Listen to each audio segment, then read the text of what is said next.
Bueno, señores alumnos, buenas tardes. Doctor, buenas tardes.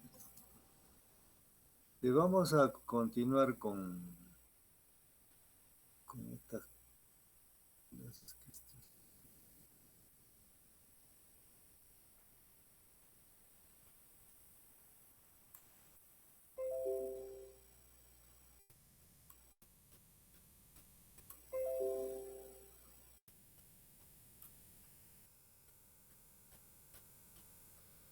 y vamos a hablar sobre, dentro del EBC hay pues lo que llamamos los infartos cerebrales, ¿no?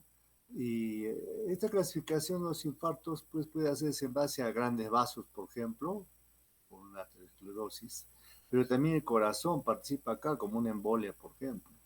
También puede haber enfermedades de los pequeños vasos, como hablamos ya algo al respecto, sobre las lagunas, y otras etiologías, también hay causas indeterminadas, ¿no?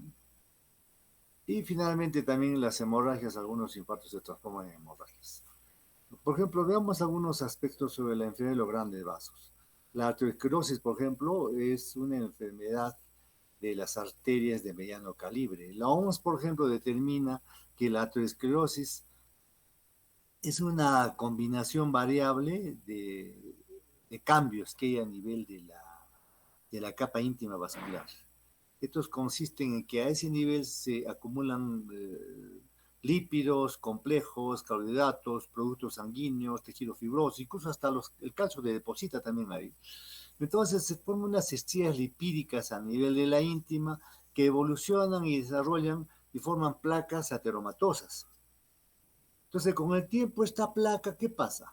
¿No? Atenomatosa. Puede calcificarse más y a nivel de la parte fibrosa, ¿no? Entre la cual la pared arterial pierde después su elasticidad, se pone duro, por eso que también mientras más edad uno tiene, más hipertensión, porque los vasos se van poniendo duros por estas características.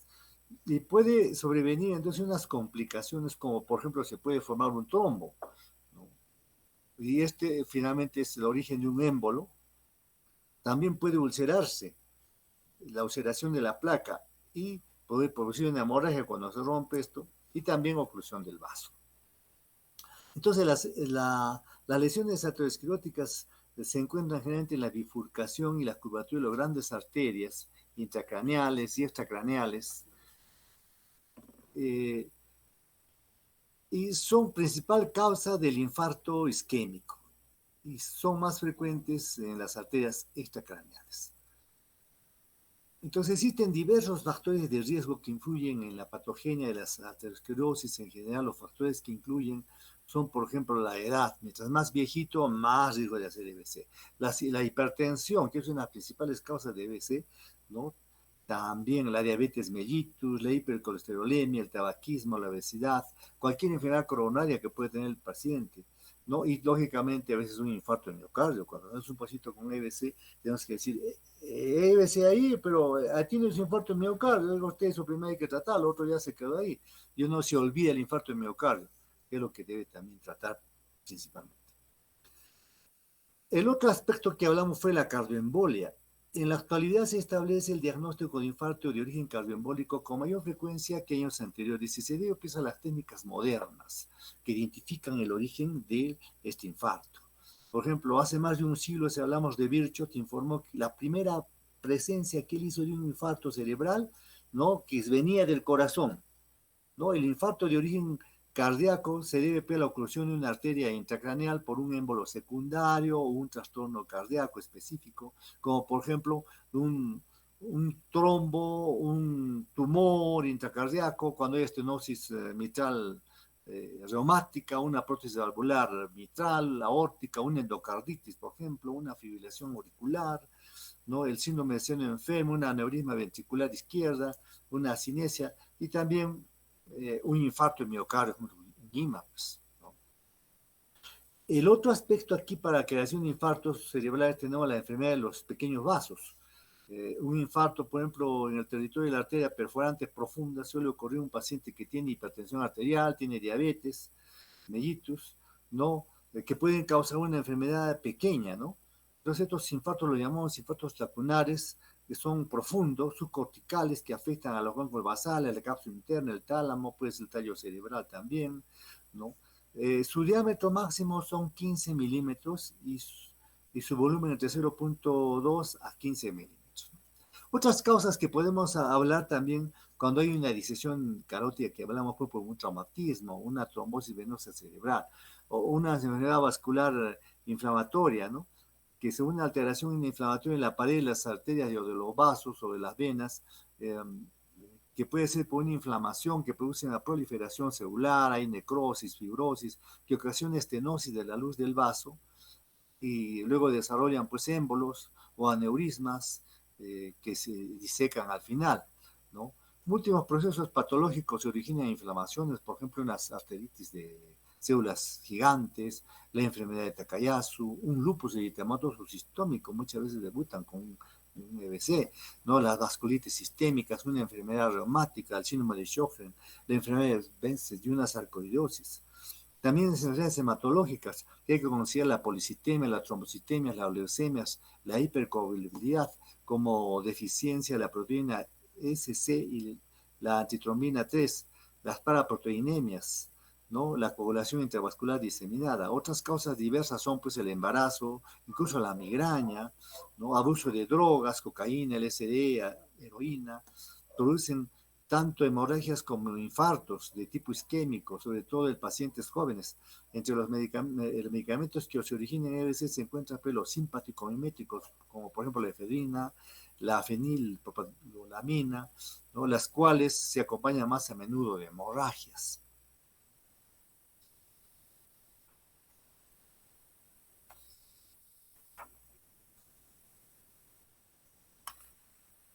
Y entonces una vez que hemos visto estos aspectos, ya hablaremos pues entonces del tratamiento del LBC. ¿Qué se hace? Por ejemplo, un manejo del episodio agudo primero, un manejo general, ¿no? Es una emergencia médica, ¿no? Y lo primero que se debe hacer es asegurar una vía, ¿no?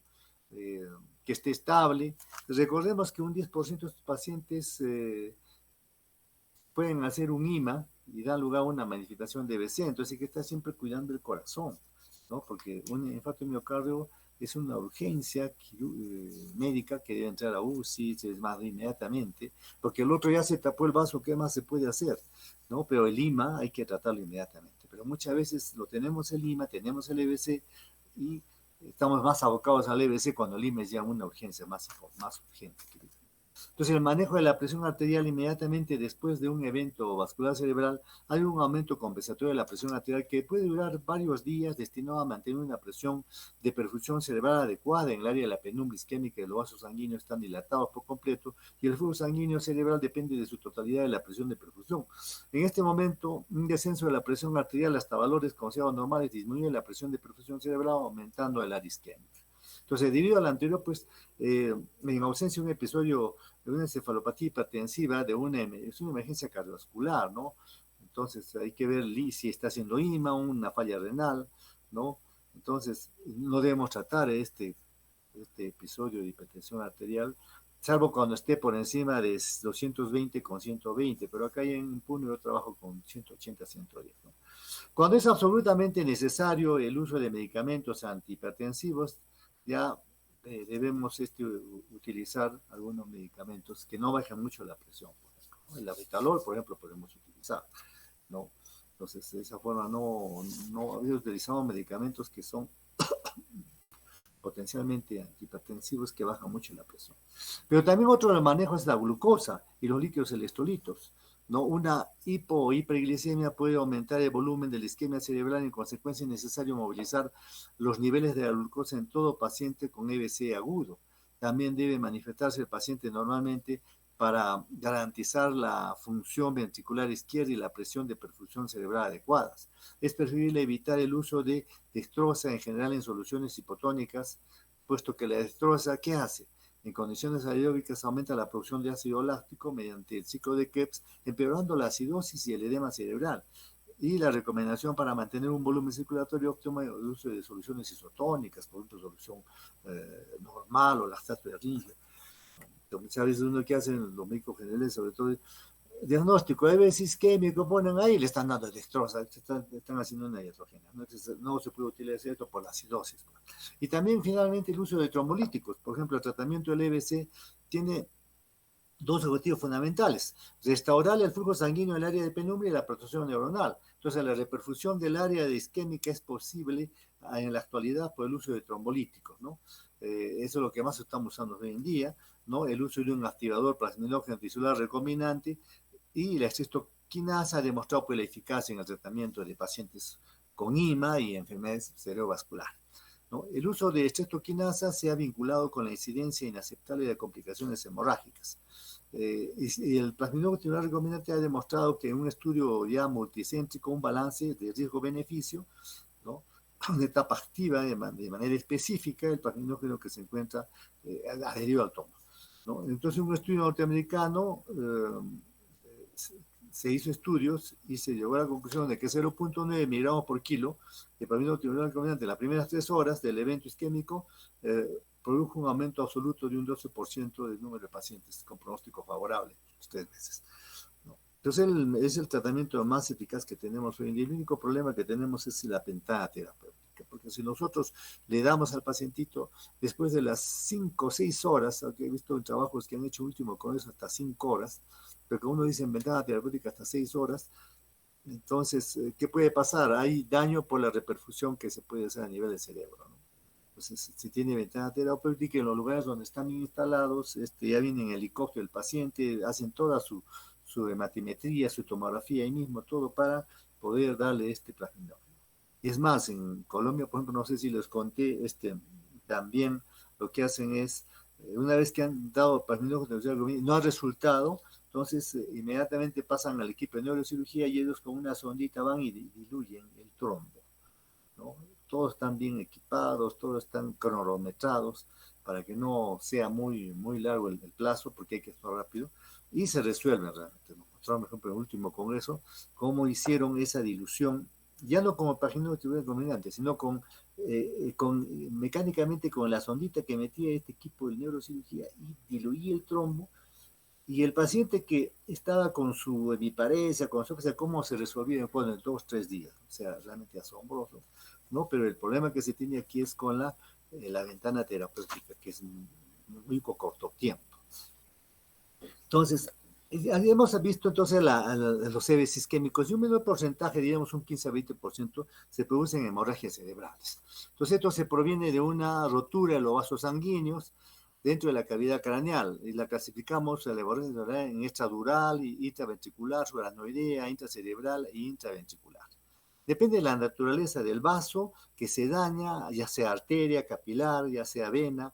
Es preciso identificar el origen primario y secundario. Por ejemplo, la hemorragia intracerebral representa el 10% al 15% de todos los EBCs, ¿no? Y se caracteriza por la presencia de sangre en el parénquima proveniente de una rotura de arterias profundas. El factor de riesgo más importante para un EBC hemorrágico es el 70%, la hipertensión arterial.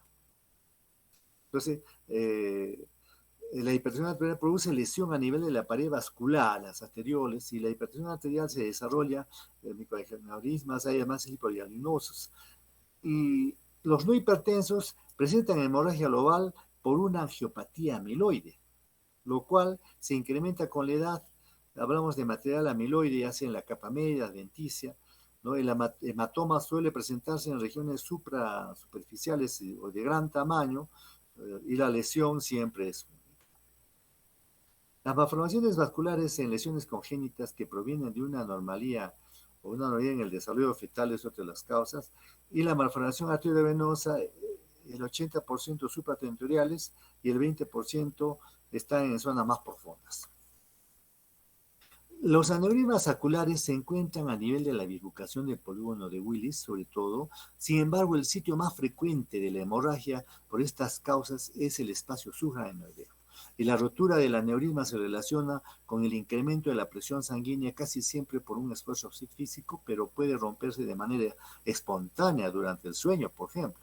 Existen otros tipos de aneurismas relacionados con hemorragia intracerebral y se trata de los aneurismas micóticos, que se asocian tanto a infecciones bacterianas como por hongos. Entre los más frecuentes están las que dependen de la endocarditis bacteriana, ¿no? Y es importante esto porque ustedes van a escuchar ahí a sus pacientitos, por ejemplo, doctor, ¿me puedo hacer poner suero? Entonces, por hacer su negocio, las muchas farmacias a veces que hacen, ponen su cloruro, su dextrosa consagrado y le ponen una vitamina ahí, ¿no? Lo pinta de amarillo todavía, el líquido, ese dextrosa, ese cloruro, ¿no? Y se lo pasa a la vena. El paciente se siente bien, entonces es psicológico, ¿no? Porque si la boca funciona, ¿para qué poner? Pues eso.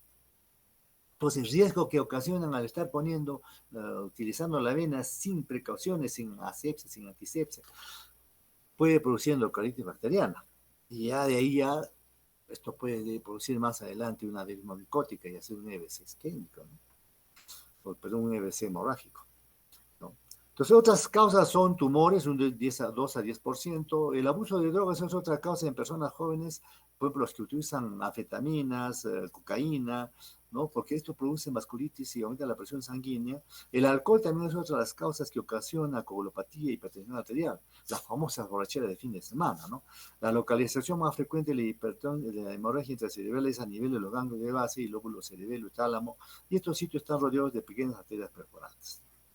Las manifestaciones clínicas de un EBC hemorrágico está de acuerdo con la localización del hematoma, ¿no? Y se caracteriza por vómito, hay un déficit sensorio motriz focal que se desarrolla en pocos minutos, horas, cuando se desarrolla hematoma de gran tamaño que puede alterar el estado de la conciencia del paciente.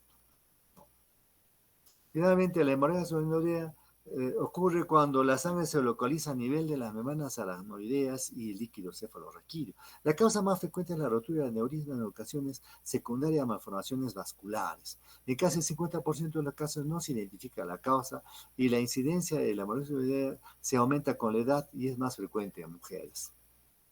Un 20% de los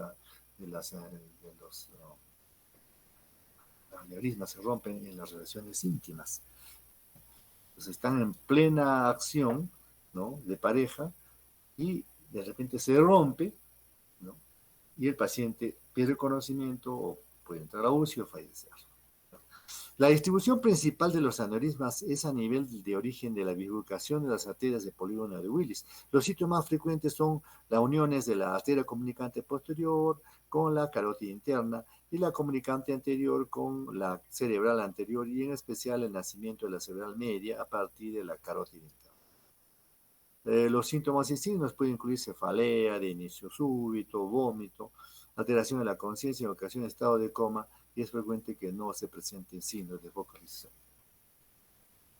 Si hay un EBC hemorrágico, entonces existe ya todo un equipo. Los hospitales, por ejemplo, donde existen vasculares, hay médicos, neurólogos, neurocirujanos, intensivistas, todos que trabajan en una unidad de vasculares, al menos en los hospitales de alto nivel nacional, sobre todo en el extranjero, donde tienen su UCI dentro de la misma neurología o neurocirugía, y ahí tienen todo un aparataje donde al paciente ya, gente especializada en tomar las angiografías, o sea, neurocirujanos que sean capaces para mostrar las angiotac, las angioresonancias, y para que conjuntamente con los neurocirujanos trabajen para ver dónde están los aneurismas, las formaciones, y hagan planificar el CLIF.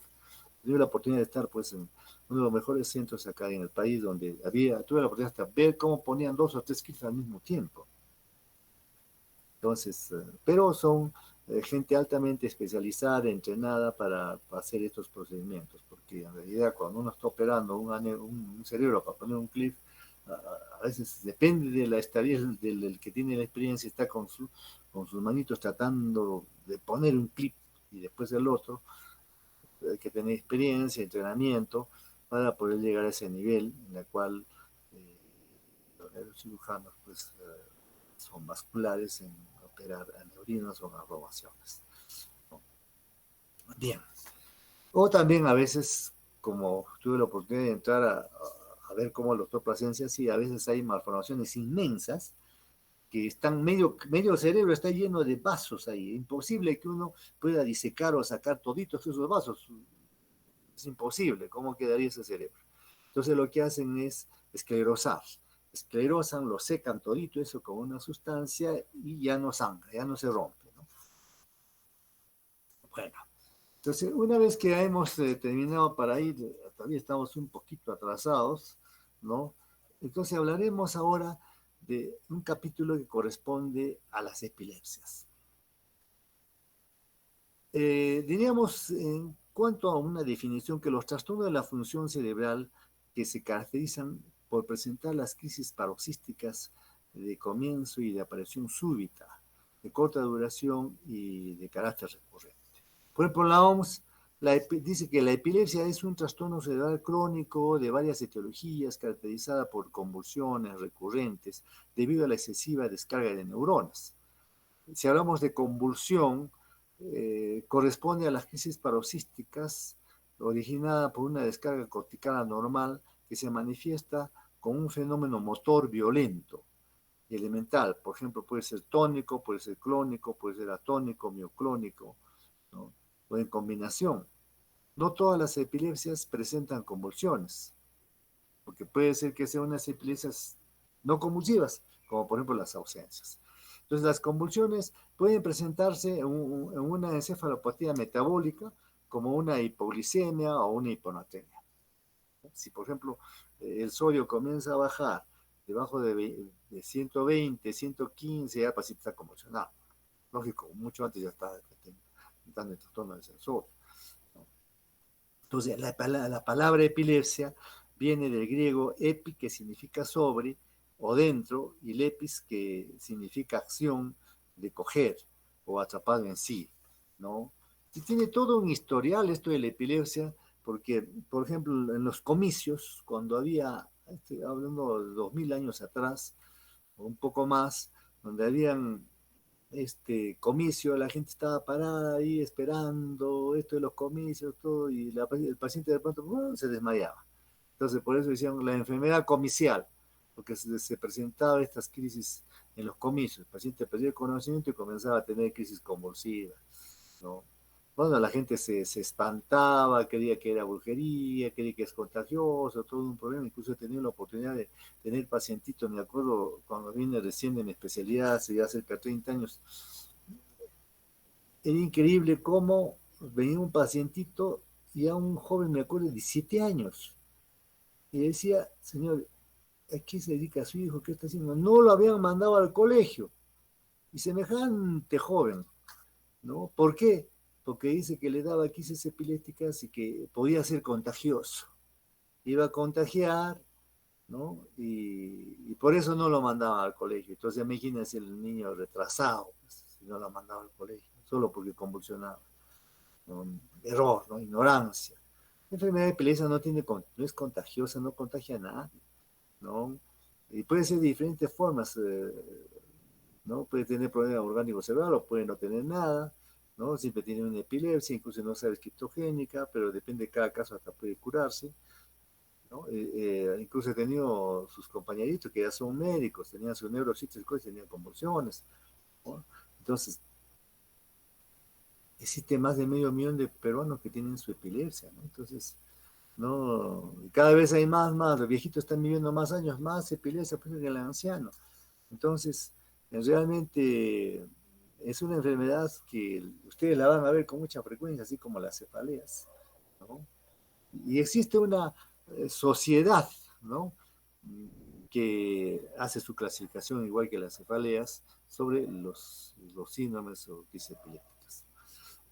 Entonces, tenemos también epidemiológicamente que en pacientes, por ejemplo, en vía de desarrollo, hay una alta prevalencia en comparación con países desarrollados, ¿no? Por ejemplo, en desarrollados tenemos de 5 a 7 por 1000 habitantes. Ecuador, por ejemplo, hizo un reporte de 17 por 1000 habitantes. En Perú estábamos con 12 por 1000 habitantes. Nigeria, por ejemplo, tenía 37 por 1000 habitantes. La incidencia en Estados Unidos, Europa, es de 50 casos nuevos por 100.000 habitantes cada año, ¿no? Entonces, al final, la epilepsia constituye un problema de salud pública. Entonces hay una clasificación pues, que les dije da la Sociedad Internacional de Cefaleas, ¿no? Guía de Epilepsias, ¿no? Entonces, y ahí nos hablan pues sobre hablemos de las crisis parciales. Y si hablamos de las crisis parciales, hablamos de crisis parciales simples, por ejemplo, cuando son con signos motores, una focal primaria sin marcha, o una focal motora con marcha jacksoniana, o sea que el paciente comienza a caminar y la crisis comienza a avanzar desde la parte distal del extremidad hacia arriba, como si se moviendo. O la versiva en la cual el paciente anda moviendo la cabecita para un lado, ¿no? O la postural, se pone en una postura y comienza a tener crisis, o la fonatoria cuando hay vocalización e interrupción del habla, ¿no? Muchos pacientes tienen esas crisis y no se diagnostican, ¿no? Hasta que lógicamente llegan al neurólogo, ¿no? También hay con síntomas somatosensoriales o de los sentidos especiales, por ejemplo, alucinaciones simples, somatosensoriales, visuales, auditivas, olfatorias, gustativas, vertiginosas, pero hay que tener cuidado también que este es un tipo de migraña y no es epilepsia, o sea, hay una disquisición entre los dos, ¿no? Que puede confundir. Entonces hay que saber diferenciar uno de otro para decir de qué hay el tratamiento. Entonces, con síntomas o signos autonómicos que incluyen pues asociación epigástrica, palidez, sudoración, enrojecimiento, piloerección, dilatación pupilar, ¿no? Cuando ustedes tengan la oportunidad, vayan a ver un paciente que tiene epilepsia, acaba de tener, miren en la pupila está dilatada, ¿no? Y algunos pacientitos cuando hacen su anamnesis, buscan y dicen, ¿dónde empezó tu problema? Empezó en el estómago, a nivel de epigástrico comienza a desarrollarse, ¿no? Pero también hay con síntomas psíquicos, por ejemplo, alteración de las funciones cerebrales superiores. Estos son síntomas rara vez ocurren sin alteración de la conciencia y se experimentan mucho más frecuente como crisis parciales complejas, por ejemplo, cuando uno viene con disfasias, o las dimnésicas, como dicen el déjà vu, o las cognitivas, por ejemplo, en estado de ensoñación o distorsiones del sentido del tiempo.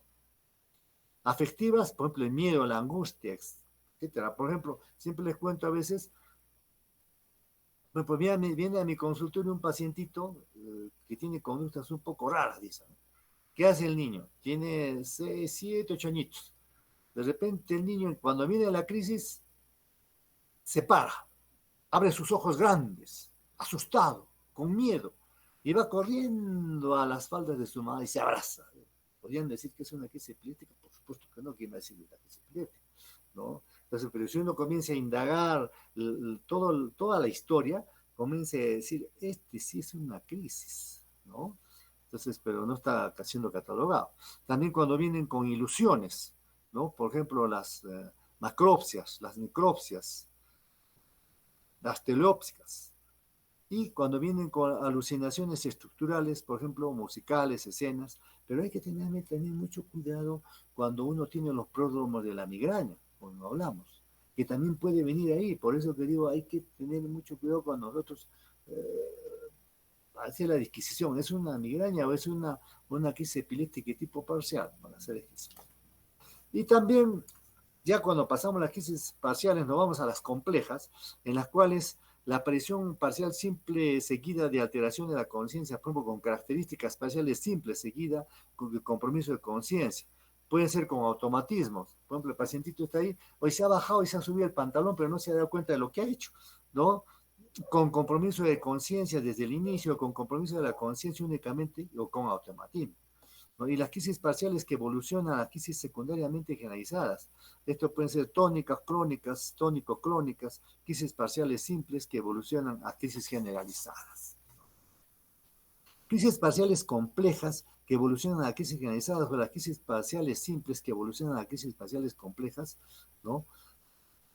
Entonces, una vez que hemos visto las crisis ya parciales, pasamos a las generalizadas. Las generalizadas más fácil, pues.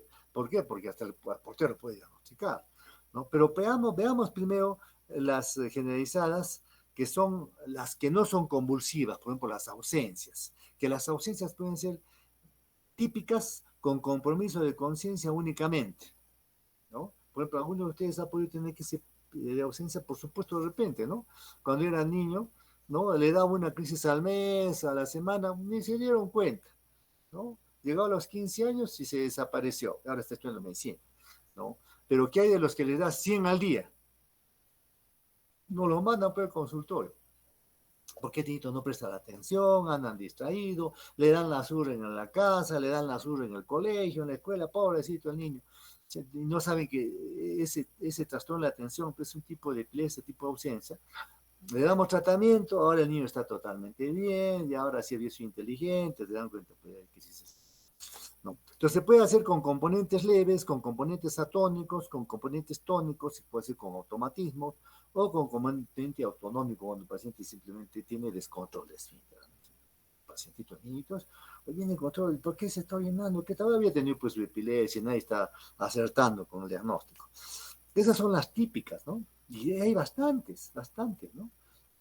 Sino que no están siendo diagnosticados los pobres niños, ¿no? Y las atípicas, ¿qué hay de las ausencias atípicas? Más bien aquí es diferente, ¿no? Con cambios del tono más asentado, por ejemplo, ¿no?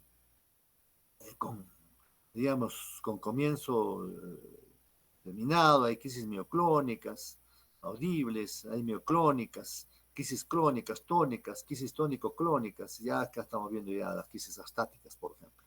Y para diferenciar una de la otra, por ejemplo, las típicas no pasan pues de 30 segundos, generalmente son 15, 3 segundos, 5 segundos, ¿no? El pacientito está agarrando la tiza o la cuchara, está 1, 2, 3 segundos, se para ahí y después sigue comiendo, ¿no? En cambio, las atípicas sí, esas ya pasan de 1 o 2 minutos, ¿no? Y vienen con retraso mental también. Y otras son las crisis epilépticas no clasificables, como la crisis neonatal, esa se encuentra una crisis que se siguen clasificando, ¿no? Movimientos rítmicos de los ojos o de mandíbula, movimientos natatorios, a veces pedaleo, dice que se está convulsionando este niño, se está haciendo pedaleando, nada más, ¿no? Y el adendum, en la que hay crisis epilépticas repetidas, ocurren de varias variedades de circunstancias, como ataques cíclicos, intervalos más o menos regulares, ¿no? Ataques provocados por algún factor, factores no sensoriales, fatiga, alcohol, ¿no? Factores sensoriales, algunas referidas a una crisis reflejas. Por ejemplo, el paciente está comiendo y le da su crisis. Esas son serias porque a veces se atragantan. O el paciente que está leyendo, no puede ni leer mentalmente porque le da su crisis epiléptica. ¿No? O las que se ponen en alguna postura, la mano, le da su crisis, o sea, hablamos de las crisis reflejas. ¿No? Entonces, una vez que hemos hablado de las crisis reflejas y esta clasificación, que son de 3 hojas, ya nos vamos pues a las epilepsias o síndromes epilépticos, la clasificación de 1880, de ahí a veces no se reúnen, no lo cambian mucho, ¿no? Y estas epilepsias y síndromes epilépticos relacionadas con su localización, ¿no? Por ejemplo, ahí hablamos de los idiopáticos, por ejemplo, la epilepsia parcial benigna en la niñez con espigas centrotemporales, por ejemplo, la famosa rolándica, ¿no? Que a veces no damos tratamiento nosotros, solitas se curan un buen porcentaje, ¿no? Las epilepsias parcial benigna en la niñez con paroxismos occipitales, ¿no? O las epilepsias parcial benigna de la adolescencia con paroxismos occipitales, tipo Gastao, por ejemplo. La epilepsia parcial benigna con síntomas afectivos, la epilepsia benigna frontal de la niñez y la epilepsia frontal autonómica dominante nocturna. La epilepsia parcial autonómica dominante con rasgos auditivos o la epilepsia parcial autonómica dominante con foco variable o la epilepsia primaria de la lectura. El niño está leyendo y le da su crisis. Entonces tengo que impregnarle con el tratamiento antiepiléptico porque no va a poder leer y no va a poder aprender, ¿no? Y también las epilepsias parciales idiopáticas reflejas. Hay también epilepsias sintomáticas o probablemente sintomáticas, por ejemplo, las epilepsias parcial continua crónica, por ejemplo, el síndrome de Rasmussen, que van a ver en pediatría probablemente, las epilepsias parciales sintomáticas reflejas o las epilepsias del lóbulo temporal, mesial, ¿no? Van a ver pacientitos que tienen crisis febriles y al final, si no damos tratamiento para eso rápidamente, van a terminar con una esclerosis mesial temporal y ya se transformó ya en una crisis febril, ahora es una epilepsia, ¿no? También la epilepsia del lóbulo frontal, si es una epilepsia en este nivel, puede ser motora, suplementaria, puede ser el cíngulo, frontotemporales anteriores, óbito frontal, dorso lateral, opúrculo, ¿no? O motora primaria. Pero también podemos hablar, de acuerdo a su locación, una epilepsia del lóbulo parietal, una epilepsia del lóbulo occipital, y de acuerdo a la zona y de acuerdo a su función que esté contribuyendo. Y las epilepsias y síndromes epilépticos generalizados o idiopáticos, los idiopáticos tenemos las crisis neonatales familiares benignas o las crisis neonatales benignas, crisis infantiles familiares o no familiares, las epilepsias generalizadas con convulsiones febriles, ¿no? O la epilepsia mioclónica benigna en la infancia. No olviden que una epilepsia mioclónica es cuando el paciente presenta una crisis como corrientazo, ¿no? Mueve todo su cuerpo. Y es escandaloso. Me acuerdo que tenía pacientitos en residencia. Qué escándalo que hacían en emergencia, que los internistas, ¿para qué hora vienen los neurólogos? A ver, una dama era. Y al final, pues después de que nosotros evaluamos a esta pacientita, pues decía un piti, ¿no? No era una que se estaba fingiendo, tenía un trastorno psiquiátrico, al final vino en psiquiatría, por supuesto, ¿no? Pero hay que saber cómo diferenciamos una mioclonía o una crisis, una pseudocrisis de una crisis verdadera, sea convulsiva o mioclónica, ¿no? También tenemos la epilepsia de ausencia en la niñez, ya en hace un momento hablamos de crisis, ya esta es una epilepsia, pues, ¿no? O la epilepsia mioclónica juvenil, ¿no? Epilepsia tónico-crónica generalizada de al despertar. Otras epilepsias idiopáticas generalizadas y las epilepsias idiopáticas generalizadas reflejas. También en este rubro agarramos los sintomáticos o probablemente sintomáticos. Por ejemplo, aquí van a escuchar en pediatría, por ejemplo, el síndrome de West, ¿no? Esto lo vamos a tocar más adelante, ¿no? Si es que hay tiempo. El West. Realmente son niños, ¿no? Que tienen con crisis espasmódica, de Salam, ¿no? Que vienen, hay una serie de causas, ¿no? Por problemas de parto. Lo cierto es que el niño tiene convulsiones espasmódicas, y aquí encontramos el electroencefalograma característico, una ipsarritmia, ¿no? O después el síndrome Lennox-Gastaut, que es un West un poco mayor, ¿no? Acá también tenemos epilepsias con crisis mioclónica estática, las epilepsias con ausencia mioclónica, encefalopatía mioclónica temprana, la encefalopatía epiléptica infantil temprana con patrón electroencefalográfico paroxismo con supresión. Y otras epilepsias sintomáticas generalizadas no incluidas entre las mencionadas, ¿no? Después de este rubro que hablamos de síndromes epilépticos organizados, tenemos las epilepsias, síndromes epilépticos indeterminados. Por ejemplo, aquí hablamos de las crisis generalizadas focales, por ejemplo, las crisis neonatales, epilepsia mioclónica severa de la infancia, por ejemplo, el síndrome de Dravet, o la epilepsia con complejas, con espiga honda lenta, continua durante el sueño, o cuando viene con afasia epiléptica adquirida, síndrome de Landau-Kleffner, ¿no? Y otras epilepsias indeterminadas no clasificadas. Y los síndromes especiales, estas crisis relacionadas con síntomas específicos, por ejemplo, las convulsiones febriles, que hablamos hace un momento. Las crisis aisladas, el estatus epiléptico aislado, o las crisis que ocurren únicamente cuando hay un evento metabólico, tóxico o agudo. Entonces, un resumen de las crisis epilépticas que se pueden presentar en los pacientitos, ¿no? Entonces, si para hacer el diagnóstico de una epilepsia necesitamos saber cómo es la crisis epiléptica, porque si nosotros no hacemos una anamnesis, no recogemos cómo es la crisis epiléptica, no vamos a hacer diagnóstico. Por eso lo primero que se pregunta es cómo ha sido la crisis, para empezar con lo demás. Entonces hablemos de la crisis epiléptica, ¿no? Entonces es el resultado clínico de una descarga brusca, anormal, por su intensidad e hipersincronía de un agregado neuronal del cerebro. Y hay que tener en cuenta lo siguiente: no toda descarga paroxística del cerebro, aunque es detectable en el electroencefalograma, es una crisis epiléptica si no tiene traducción clínica. Es como cuando uno, por ejemplo, aquí estamos suponiendo en la clase, lamentablemente está haciendo virtual, pero no nos queda nada tiempo porque ahorita se nos acaba el año, ¿no? que son 50 y tantos alumnos. De los 50 y tantos alumnos, tomamos un electroencefalograma toditos. Ya está. Y encontramos que más o menos de los 50, 2 o 3 tienen una alteración del trazado, ¿no? Vamos a ver ahí que tiene ondas lentas y de repente algunos paroxismos, ¿ah? Hasta algunos punta onda, focalización, vamos a decir a unos dos de sus compañeros, tú tienes un trazado eléctrico patológico, tú tienes epilepsia, te voy a dar carbamazepina.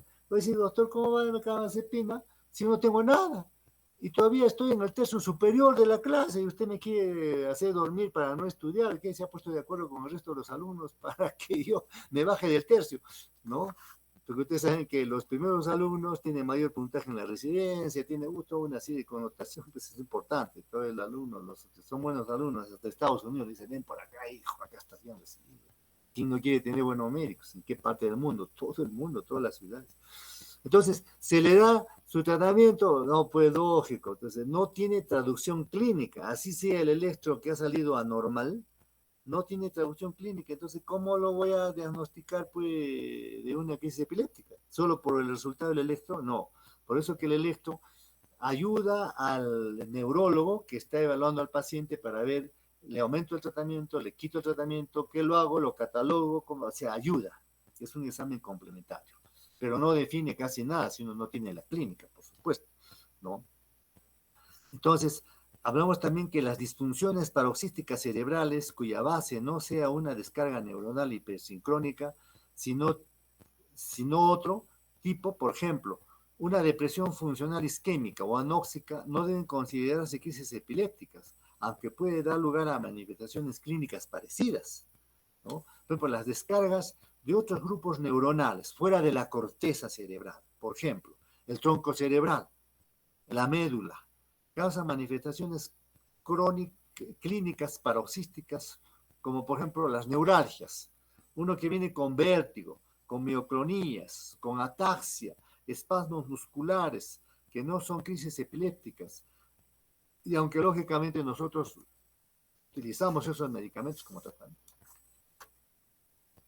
Si nosotros hacemos una pregunta, mencione las manifestaciones clínicas de una crisis epiléptica, ¿qué responderíamos? ¿No? De repente, si les hago una pregunta, dice, para llenar, a ver, mencione las manifestaciones clínicas de una crisis epiléptica. Entonces, se caracteriza por ser bruscas y breves, ¿no? Pueden ser motoras, sensitivas, vegetativas, psíquicas, con o sin disminución de la conciencia. ¿No? Los síntomas dependen del área cerebral de donde surge la descarga, o sea, las crisis epilépticas es un síntoma y por sí solo no se define como un síndrome, ¿no? O una enfermedad epiléptica. Es una crisis nada más, ¿no? Entonces, del 2 al 3% de la población tiene en algún momento de su vida una crisis epiléptica. O ustedes, cuando, por ejemplo, estaban durmiendo de la cabeza para un lado, de repente a medianoche, por ahí, ¡paj!, sube un espasmo y se muerde en la lengua. Una crisis refleja epiléptica, ¿no? Entonces, así como hay muchas, y las automatismos, etc. Entonces, por eso es que de 100 personas, 2 o 3 tienen en algún momento decir una crisis epiléptica. Pero no por eso le voy a dar tratamiento, ¿no? Porque pues, el tratamiento lo puedo matar, pero también se puede morir por no tomar el tratamiento, ¿no? Entonces, ¿qué es una crisis provocada? Ahí lo vamos. Entonces, es la que aparece en relación temprana, inmediata, perdón, temporal, inmediata, a una agresión aguda del cerebro. O sea, ¿qué cosa puede dañar a una agresión al cerebro de forma aguda? Un daño agudo, por ejemplo, un ictus, un EBC. Entonces el pacientito dice, ha convulsionado, ha venido con un trastorno de sensorio, el ictus, o también un traumatismo, ¿no? Un TEC, ¿no? Y el paciente hace su convulsión por el TEC. O una anoxia, por algún motivo, un paro cardiorrespiratorio, ¿no? O una encefalitis también, ¿no? O una alteración tóxica metabólica, ¿no? Aguda. Entonces puede provocar y producir una crisis. Entonces ahí vamos a decir qué cosa es una crisis precipitada. Entonces es la que sucede por la intervención temporal de un factor inespecífico. No sabemos qué. Por ejemplo, algo muy común aquí, ¿no? El abuso de alcohol, por ejemplo, ¿no? ¿Cuántas veces tenemos ahí, ustedes saben que se saca mucho impuesto de la vida acá en Puno? Se toma, pues, 2, 3 días, así vienen las fiestas, ahora ya se fue la pandemia. Toman 2, 3 días, 4 días, dejan de tomar, ¡bum!, convulsionan, ¿no? Eso viene con relativamente frecuencia, ¿no? Precipitada. Pero también puede ser por no dormir. Imagínense ustedes, comienzan a estudiar ahí y se amanecen 2, 3, 4 noches, por eso tiene que ser planificar bien su vida, ¿no? De repente no beben bar toda la semana y después terminan convulsionando, ¿no? Por privación del sueño. Y para el colmo se aspiran, entran a UCI y se mueren y punto, ya acabó el médico, ¿no? O simplemente convulsionan por la privación del sueño, pero eso es por una crisis precipitada. O también un estrés, ¿no?